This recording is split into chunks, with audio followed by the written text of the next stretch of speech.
Hello Ramen Nation, Chris Cobain here, and welcome back to my YouTube channel. I know it's been a hell of a long time since we've really been uploading. In fact, it's been all the way back since NPA Season 2, but as you guys are probably aware, I'm just going to guess, Sun and Moon is out, has been out for quite a while now, and we've been going ham on it over on the stream. As you guys know, twitch.tv/x Chris Cobain, if you're just finding me through YouTube somehow. Absolutely phenomenal game. We'll be doing playthroughs and breeding and all that stuff, and after all this time, it's taken me quite a while with everything I'm trying to do, because I've gotten everything legit, completed the decks legitimately, did the battle tree to farm for items legitimately, all that fun stuff. So it's taken me quite a while to get set up to competitive battle, but after all this time, we did get everything we needed, and for the past few days on the stream, we have been doing battles with the viewers, and this, of course, is the first one I felt like I wanted to put up on YouTube. So obviously there's all sorts of new Pokemon coming into this. This is going to be a really big learning process, or has been, I guess I should say, a learning process about every Pokemon, their stat pools, their move pools, you know, what kind of coverage they like to run, what kind of items they like, you know. So if you're watching the stream, you'll know that I've made plenty of mistakes battling over there, because I just don't know Pokemon quite that well just yet, and even on these videos you'll probably see me make some mistakes as well. But this is a pretty good match. I felt like it was a good one to upload first. So let's take a look at what we got going on. My team is a very, very chill team. It's not by any means some sort of super try-hard team. I just kind of took 6 Pokemon that I either liked or thought would be cool competitively, or, you know, somewhat filled a role for me, and decided to put them together and just see how it worked. First ever Sun and Moon competitive team here, so all bred perfectly legit, except for the Lele, of course, which is a legend. So starting off, we have Lycanroc Day Form. Lycanroc Day Form is going to be my lead. It is a Focus Sash set with Stealth Rocks and Taunt for opposing leads. It carries Stone Edge and Fire Fang. Stone Edge for clear for damage, Fire Fang for, well, steel types, all that fun stuff. We have Minior, the pink version. He is a White Herb Shell Smashing set, where this thing is actually rock and flying. I really, really like its concept. You're going to get to see him full on in this battle. We'll get to him later. We got my boy Vikavolt. He is Specs. Pretty typical here, just 252 modest. Thunderbolt, Volt Switch, Energy Ball, and Bug Buzz. Nothing crazy there. We have Tapu Lele, who is a Scarfer set, so this team can have some speed. Lele just spams Psychic. That's kind of what it does. We have Decidueye, who is going to be a specially defensive mod. Not typically his best role, but he also is a defogger. He's my dedicated hazard removal, and he has U-turn to help bring momentum to the team. And last but not least, we have my favorite Gen 7 Pokemon, guys, Mudsdale. This one is actually a Choice Banded set, rounding off all 3 choice items on this team with Earthquake, Rock Slide, Heavy Slam, and Close Combat. On the opposing side, we have Primarina, the best starter, obviously, Alolan Muck, Alolan Ninetales, Incineroar, Lycanroc as well, but Day Form, and Minior, but this one is the blue variant, and I believe he told me his set is completely different from mine.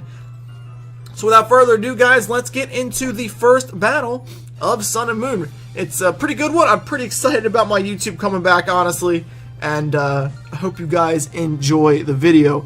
So as we start off here, as I told you, my dedicated lead is always going to be Silberg here, the Lycanroc.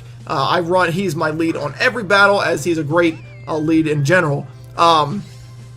So this time, Courtesy is going to go ahead and lead off with Primarina. I do not like the situation I'm in here. I can't do enough damage to OHKO it. I know I can have my Sash alive, but I feel like Decidueye can handle it pretty well. But he makes a really good prediction on turn 1, predicts me to go into Decidueye. Goes for Moonblast as opposed to a Water Attack. Now, that right there tells me 2 things.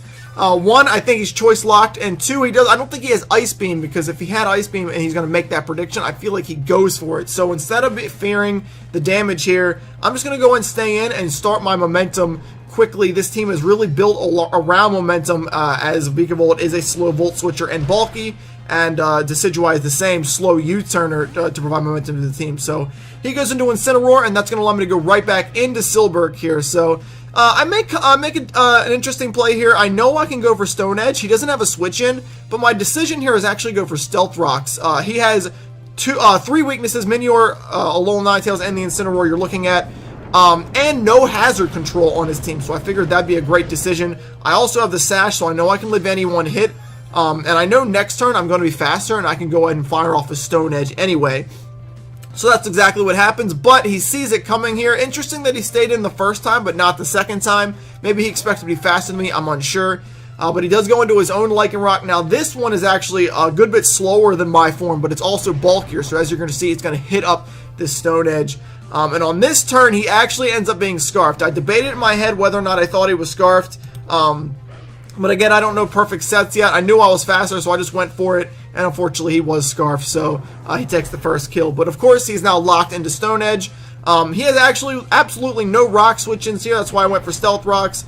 He does have an Earthquake switch into Minior, who is Flying type clearly. And so on this turn, he's going to go for Stone Edge. I unfortunately get a crit, so it does a good chunk of damage. We're going to go for Rock Slide, which does land. And that is going to give me my first kill as well. Both Lichen Rocks go down. So he knows now that I am locked into Rock Slide, but it doesn't matter for him. He brings in a Alolan Ninetales. Now this thing's going to set up the Hail after the Rocks damage clearly, and that's going to be really bad for me because this means Blizzard is not going to be able to miss. And as you guys can probably tell, my team is solidly weak to Ice. One of the bad things about just putting the team together randomly, it's not going to have perfect coverage. And my decision is just to stay in and let Mudsdale take it because I do not believe that I'm safe switching to anything. So now we're going to go ahead and bring in Vikavolt here. As I told you guys, it's a very slow but bulky Volt Turner, and Volt Switcher, excuse me. And as you're going to see, he goes for Blizzard. It barely even does half. It does pick up the Freeze, which I thought I had lost at that point, but my boy Vikavolt is a legend. He's going to actually thaw on turn 1 and hit that Specs Thunderbolt. Even though Ninetales is insanely bulky on the special side, it is only 75% because of the rocks, and I'm easily able to take that out, no problem. So he's going to bring out Incineroar now. A really good switch in for him.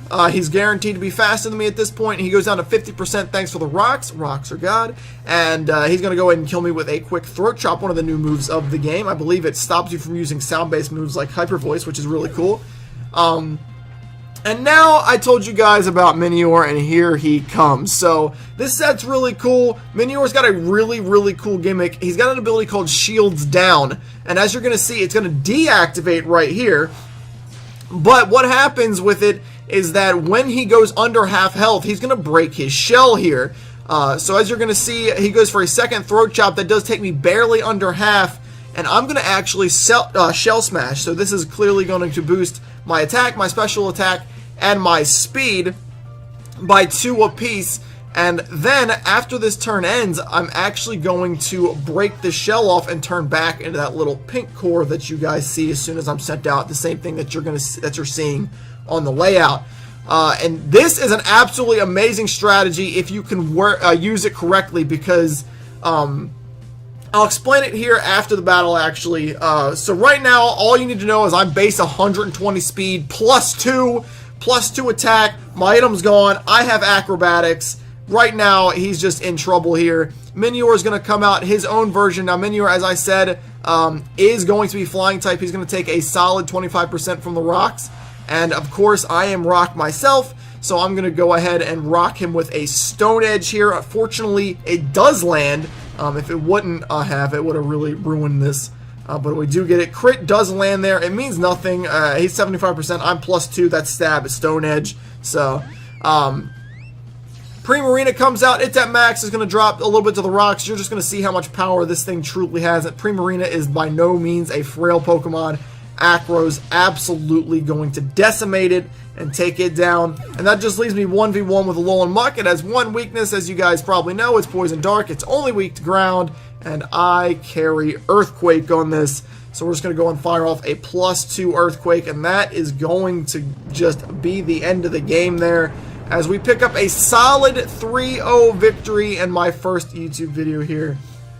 Like I said, this video showcased one of my favorite competitive sets, and I really thought it'd be a good one to show. So Minior, really, really cool strategy. So when Minior's over half health, he's got that protective shell.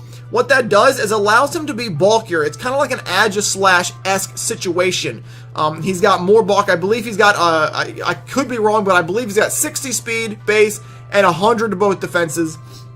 Not insanely bulky, but definitely bulky enough to take non-super effective hits like that to take him under half. Once he goes under half, that shell breaks, he turns into the core. That actually reverses his attacks and his defenses to where he's got 100 to both attacks, and also straight up doubles his speed to 120. So the strategy there is fairly simple. I want to bait in 50 to like 75-ish% damage on him so that his shell breaks. I go for Shell Smash. I get the +2 to my attack, +2 to my speed. White Herb kicks in, reverses my defense drop. And then, of course, I've got 120 base speed, +2 attack. My Acro is fully ready to go because I don't have an item. He's actually even adamant because there's no need to be jolly when you're 120 base speed and +2. And his core form, he's actually one of the fastest new Pokemon in the game, which is really, really cool. And I love the set. When I looked into him, I really saw the ability to do this. I wasn't sure how well it was going to work, and I have had times where I've actually been straight up O-code or ran it wrong. It actually sometimes it sucks when the opponent doesn't take you to half and you Shell Smash, because then your core isn't switched in. I've actually had it to where I missed an O-code because I didn't have my offensive stats yet that I wanted and ended up dying. So it's not a perfect strategy. You have to run it really well. Thankfully, that Incineroar did do 50% to me almost exactly, and it was able to start that off and get this set really rolling. So thank you guys for watching the video today. I really do appreciate it. I hope you guys are excited as I am for the return of the YouTube channel. I plan on getting YouTube videos out pretty often here. We used to do it once a week. I think we'll do it more than that, twice, maybe 3 times, depending on how many videos I get. I actually already have another really, really good battle to upload within the next couple of days versus another one of my subscribers to the channel. So hopefully we can get that out soon, and you guys can check that out too. If you did enjoy the video, make sure you leave a like and make sure you leave a comment. Apparently, YouTube is a lot different than it used to be when I was doing it before. Apparently, likes and comments mean a lot to the exposure of the channel. So if you did enjoy it and you do want to leave a like, I'd really, really appreciate it. And if you want to leave a comment, you know, whatever, good battle, you suck, I hate you, you know, what a Minior's a god, Mudsdale sucks, whatever, you know, post whatever you want in the comments. And I'll check them out as well. So that's it for this one, guys. Thank you for watching yet again. I really appreciate it. You guys enjoy the rest of your day, and I will see you all in the next Sun and Moon Wi-Fi battle. Alright? Alright, peace, Ramen Nation. See you guys next time.